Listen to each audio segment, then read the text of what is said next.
Strategic planning is critical to an organization's long-term success, and without it, you could be just spinning your wheels.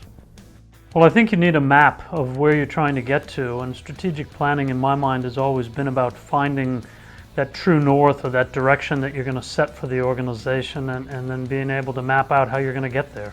It clearly defines whether the organization is going, but not only that, it gives you measurable KPIs and variables that you can actually set specific targets that you know if you're hitting or not. You know, I was at the ICC Americas conference, and the gentleman from, I think it was Argentina, Billy, presented, and he had the thing nutted down to really just a couple of key bullet points. So I think the fact that a lot of people think that it's difficult and that you've got to write this big thick manual that you're going to put on the shelf, I'm not convinced that that's actually the case. I think what it is that it's well articulated plans that everybody in the organization can understand.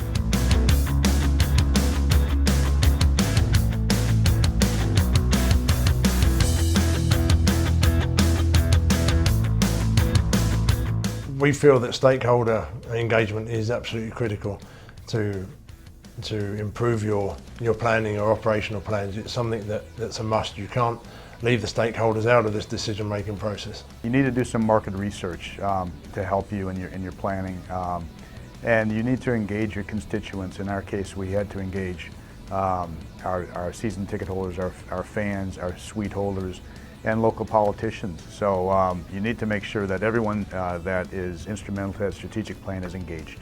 Make sure you have a vision, and you're going to be asking questions designed to elicit the best outcome of that vision. There's no point asking people questions which are going to be open-ended. You have to have a clear vision of where your organisation is going and ask questions which will help either elicit how close or how far away from realising that vision.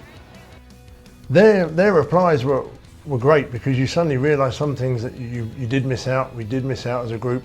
We realised that we had more skill than we thought we had in the group. Certainly our experience has proven that having somebody external to come in and have a look at you provides a very, very good objective perspective of how you are. Sometimes it's very easy to think in a very narrow, subjective fashion about the organisation itself, and sometimes people putting together their own strategy may actually not want to go out and sort of speak to stakeholders that would actually criticise them. You also want to have a bit of a ground-up element to it, so all of the employees have the opportunity to participate in formulating the plan.